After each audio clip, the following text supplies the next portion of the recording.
ፋኖ ለአማራም ለኢትዮጵያም ኩራት ነው። ምን ጥያቄ የለው። በጀግነት ተዋግቷል፣ በጀግነት ይዋጋ ወደፊትም። Wallagga Ba'aanaa Giddaa ayyaana magaalaa guuttinitti duugaan sanyii hidhattoota Amaaraan gaggeeffame Oromoota magaalattii guutuu irratti ta'uu jiraattoonni Oromoo himan. Jiraattonni bilbilaan dubbisni akka ibsanitti Oromoonni magaalaa guutuutti akka hin baanetti marfamuun haleellaa waan irratti banameef baay'inni namoota ajjeefamanii lakkoofsaan ibsuun akka hin danda'amne dubbatu. Gammachiis Magarsaa jiraattoota dubbisuun waan qindeeffate qaba. Godina Wallaggaa Bahaa Aanaa Giddaa ayyaana magaalaa guuttinitti muddee guyyaa 3-4 duguuggaan sanyii hidhattoota Amaaraatiin geeffame Oromoota magaalattii guutuu irratti ta'uu jiraattonni Oromiyaa ilabanitti himanii jiru. Haleellaa guyyoota lamaan darbaniif Oromoota magaalaa guuttin irratti geggeeffame akka suukanneessaa ta'uu odeessa kan nuungaan jiraattonni bilbilaan dubbifne akka jedhanitti Oromoonni magaalaa guuttin keessa jiraatan marfamuudhaan ajjechaa waliigalaa waan irratti raawwatameef baay'inni namoota lubbuun darbanii lakkoofsaan ibsuun akka hin danda'amne dubbatu. Kadame sanbata tuufee oole erga kaleessa sa'aatii afurii booda badamanii malee makiinaan hin gallee uummanni tokko kan ba'e tokko illee hin jiru siin jechuu barbaada. Guttiin jedhama guttiin magaalaa guttiin keessaa immoo giddaa safarii kan jedhamu jira ijoolleen giddaa bakka tokkotti baay'inaan mana takaraayyaanis suuqii maal kan jiran magaalaa guttii sana keessa jecha marfata makiinarra safaruma sana naannoo bakka akka jirutti guttiin keessatti malee bakka biraatti naannoo feetuun isaanii magaalaa guttiin naannoo marfata giddaa safarii lafa jedhamutti ijoollee reessatti ijoollee giddaa jira Oromoo achi qofaadha kan jiru baay'inaan. Guyyaadhaan isa kam manni Oromoo yeetinyaan Oromoo biti inni guyyaan irra deemanii qeerroon ijoollee Amaaraa sun itti agarsiisu warri faannoo kun galanii caasanii iltanii irratti ijoollee gad baasanii qalaa ajjeesaa maal jedhaa kan isaan gosa madadaadhaan kan isaan fitanii malee halkan lafa guyyaadha sa'aatii tokko qabaabii halkabee dhukaas dachee asti bara. Duguuggaa sanyidha malee kun lolas mini kees mini wanta jedhu qabu duguuggaa sanyidha manni Oromoo isa kam yeetinyaan Oromoo beeku. Jedhamee gaafatamee kan galamee ijoolleetti gad baasanii hin qaalanii baay'ee isaanii warra kan qabatan hin qalan warra fiigan isaan meeshaan dhahan malee namoonni kan gubachaa turan guttiin keessatti dhagaa caalaatti bakka guttimidha. Jiraattuun magaalaa Guttin yeroo amma magaalaa Naqqamteetti dhiyeessitee jirtu tokko akka nuuf himtetti haleellaa suukkanneessaa humnootiin hidhattoota Amaaraatiin geeffame kun sanbata xiqqaa waaree boodarraa eegalee hanga dilbata kaleessaatti geggeeffamaa akka ture nuuf eertee jirti. Taateen suukanneessaa guyyoottan lamaan darban walitti fufiinsaan raawwate kun godina Wallaggaa Bahaa Aanaa Giddaa ayyaana bulchiinsa magaalaa Angar Guttin jedhamutti yoo ta'u duguuggaan sanyii Oromoota magaalattii irratti geggeeffameen hanga ammaatti lubbuun namoota ajjeefamanii lakkoofsaan kan hin beekamne ta'us odeeffannee jirra. Jiraattuun taatee magaalaa Guttinitti ta'ee nuuf himte akka jettutti humnootiin hidhattoota Amaaraa kunniin golee magaalattii arfanuu marsanii erga seenanii booda poolisoota humna addaa magaalattii keessa turan dhukaasa banuudhaan gariin ajjeesanii gariin erga lubbuu baafatanii magaalattii kan to'atan ta'uu ibsitee jirti. Hidhattoonni Amaaraa kunneen magaalaa Guttin guutummaatti erga to'atanii booda Oromoota irratti duguuggaa sanyii eegaluu isaanii kan himtu jiraattuun dubbifne kun qeerroowwan Amaaraa dhalattoota magaalattii ta'an manneen jiraattota Oromoo hundarra deemuudhaan agarsiisaa kan turan ta'uu yoo ibsitu ajjechaa gara jabeenya irra darbe geggeessaa kan turan ta'us akkas jechuun dubbatti. Isaan warra Oromoo keessatti dhalatee guddate warra keessa beekayna warri dhukaasan immoo hojjamoota warra dhuunfaafatu qabatee kaawwatu faannoo maandi kun alaabaa wanti sana gimboo samaatti sana baatu mucaan qabatamaatti riphanii ilaalaa turanii ofirraas dha'aa turanii kan lumutti sana Itoophiyaa ta'ee lumuttis nu jedhamni kan qoqqobii hin qabne sana daratanii adeemuu yeetinyaan Oromoo beekte kazii naa kazii jedhaniitu gaafataa adeemuu Oromoo beektu gaafaan jedhanii gadaxalanii itti galuu ijoolleen walitti babbaqattee illee irraa kaatee bakka tokkotti nama ja'a nama torba kan dhumaa ture. Sana walitti guttin sana walitti har'a kanaadha kan isaan awwaalutti jira nama reeffa kaasutti na guttin maratiin jechuu barbaade naannoo guttin osoo hin taane guttin magaalaa naannoo marfataaf naannoo poolis xaabaatti kan isaan baay'inaan ijoollee rukutanii. Rakkoonsa maal qaba namni tokko nafne bara namni rakkoo muraasadha nama qarqara warra jiran malee kan lubbuun qabamanii duukaa jiran illee jiru ijoollee ani beeku lubbuudhaan kan duukaa isaanii deemaa jiran illee jiru. Kiiramuuf ergamanitu deemanii itti cufame karaanii achitti yoo xinnaate nama 100 walitti du'e humna addaa Oromiyaa kun jechaadha. Na baay'ee ulfaata akka uummata alatti jechaadha uummata alatti humna addaa kan jedhamu sun bichaa. Kan mootummaa qofni yoo xinnaate nama 100 walitti du'e. Meeshaa gurguddaa qabatanii jiru meeshaa gurguddaa qabatanii jiru humna hidhatee lolaa jiru baay'ina qabu. Ammas hin jedhamani baay'inni isaanii magaalaa garaagaraa kan isaan achitti wal qabamanii gaafa waan ta'an. Magaalaan Guttin irra caalaan jiraattota sabaan Amaaraan dhuunfatame Oromoon abbaan lafaa dhiibamee keessa baqachaa kan ture ta'uu fi olaantummaan saba Amaaraa magaalattii keessatti diriiree kan ture ta'utu beekama. Humnootiin hidhattoota Amaaraa kunneen tarkaanfii guyyoota lamaan geggeessan kanaan jiraattota Oromoo jumlaan ajjeefamaa turaniin alatti waraana humna addaa mootummaa naannichatti malaa ture irratti saaxee hidhuudhaan yoo xiqqaate loltoota mootummaa 600 tilmaamaan ajjeesuu isaanii odeessi bakkichaa arganne ni mul'isa.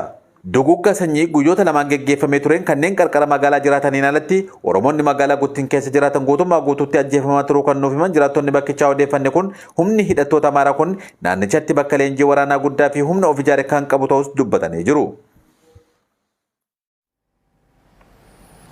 Waraanni waggoottan arfan darbaniif Oromiyaa keessatti gaggeeffamaa ture gara duugaa sanyii balleessuutti geeddaramaa akka jiru taate waan akeektuun mul'ataa jiru. Waraanni kaaba biyyattii keessatti taasifamaa ture dhageettii addunyaa guutuu ruwatee gara furmaataatti kan ce'ame yommuu ta'u, kan Oromiyaa keessaa hawaasa addunyaa jalaa dhokachuudhaan waraana irraa gara duugaa sanyiitti ce'ee akka jiru hawaasni komachaa jira. Dabalata isaa akka itti aanutti dhiyaata. Waraanni waggoottan arfan darbaniif Oromiyaa keessatti gaggeeffamaa ture gara duguuggaa sanyii balleessuutti geeddaramaa akka jiru taate waan akeektuun mul'ataa jiru. Waraanni kaaba biyyattii keessatti taasifamaa ture dhageettii addunyaa guutuu horatee gara furmaataatti kan ce'ame yommuu ta'u, kan Oromiyaa keessaa hawaasa addunyaa jalaa dhokachuudhaan waraana irraa gara duguuggaa sanyiitti ce'uu isaa hawaasni komachaa jira. Duguggaan sanyii kun haleellaa qilleensarraa diroonii hawaasa nagaa hidhannoo maleeyyii fi iddoo hin filanne qaama mootummaatiin gaggeeffamuu fi humna hidhatee naannoo Amaaraa irraa dhufe faannoo fi humna adda naannoo Amaaraatiin ta'uu hawaasichi himachaa jira. Oromiyaa godinaalee akka Wallagga Bahaa, Wallagga Lixaa, Horroo Guduruu Wallaggaa, Shawaa Lixaa, Shawaa Kaabaa, Shawaa Bahaa fi Kibba Lixaa hunda keessatti haleellaan diroonii kun irra deddeebiidhaan mul'ataa jira. Haleellaa raawwatamu kana mootummaan qiyyaafadhee iddoo waraanni bilisummaa Oromoo jiru irratti raawwadhe kan jedhu yommuu ta'u, hawaasni haleellaan irratti raawwatame immoo magaalaa lafa walitti qabama mana sagadaa fi iddoo daa'immanii hanga maanguddoo waggaa 85 olii jiranitti kan raawwatee fi haleellaa hadhaawaa ta'uu himatu. Kana qofa osoo hin taane gaafa walii galteen nagaa mootummaa Itoophiyaa fi humnoota TPLF wajjin taasisu nagaa waaraan biyya sana keessatti akka bu'uuf jecha mootummaa waraana bilisummaa Oromoo wajjinis marii araaraanii dhiyeessa jedhamee hawaasa Oromoo fi addunyaa biraa eegamus faallaa kanaatiin mootummaa waraana bilisummaa Oromoo wajjin araara akka hin teenye dhiyeenya kana ibsee ture. Mootummaan naannoo Oromiyaa fi Federaalaa haleellaa qilleensarraa diroonii fi lafoo fudhate qofaan kan hafe osoo hin taane humnootaan hidhatanii naannoo Amaaraa irraa dhufan faannoo jedhaman deeggaruu warrootaan kun haleellaa suukaneessaa duguuggaa sanyii gaggeessaa jiru. Haleellaa humnootiin faannoo kun yeroo ammaa godinaalee Oromiyaa Horroo Guduruu Wallaggaa aanaalee hedduu Wallagga Bahaa aanaalee hedduu keessatti taasisaa jiru kana mootummaan harka keessaa qabaachuu qondaalli mootummaa aanaa jaartagaa jaartee tokko Oromiyaa 11tti himee ture.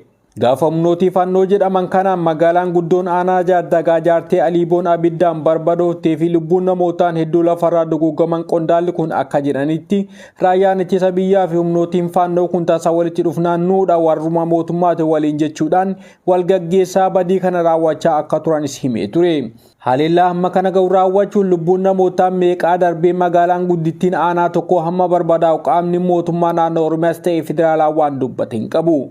Inumaatu waa'ee lammiilee nagaa eeguun dirqamni kan irra jiru mootummaan haasaa waloo pirezidaantii mootummaa naannoo Oromiyaa fi naannoo Amaaraa taasisaniin akkuma waltaanee TPLF dhabamsiisne waraana bilisummaa Oromoo siniin dhabamsiisna jechuudhaan yeroo dhaadatan miidiyaan mootummaaf hojjetu OBN gabaasee jira. Amma immoo haleellaan hawaasa nagaa irratti karaa lameeninuu raawwatamu isa qilleensarraa diroonii mootummaa fi lafoo humna faannoo Amaaraatiin bifa hadhaawaan cimee itti fufee jira. Godina Wallagga Bahaa magaalaa guutiitti haleellaan suukaneessaan jiraattota irra humna faannoo fi milishaa Amaaraa kanaan gaafa muddee 2022 raawwate lubbuun namootaa hammana hin jedhamne xiqqaa fi guddaan dhiiraaf dhalaa osoo adda hin baasin akka baalaatti harcaafamee jira.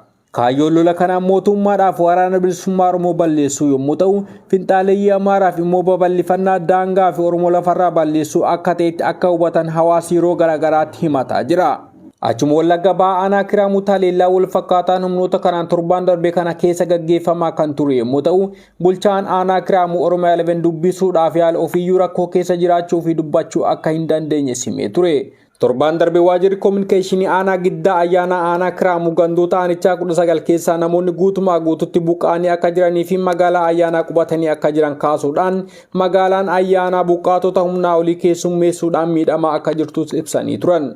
Duguuggaan sanyii aanaa Giddaa ayyaana magaalaa guutiin irratti sanbataan lamaan kana raawwateen guutummaa magaalaa keessatti namni akka hin hafinii fi manneen keessa barbaadanii Oromoo taanaan qalaa akka turan namni Oromiyaa 11 achi odeeffate himee jira. Suuraan suukaneessaan humni hidhate reeffa namaa abiddaan gubaa biratti suuraa ka'aa ture miidiyaa hawaasaa irratti qoodamaa kan ture yommuu ta'u, taateen kun humnootii faannoo finxaaliyyaa Amaaraa kanaan magaalaa guutiin keessatti ta'uu jiraatan nuti dubbisne kun ibsee jira.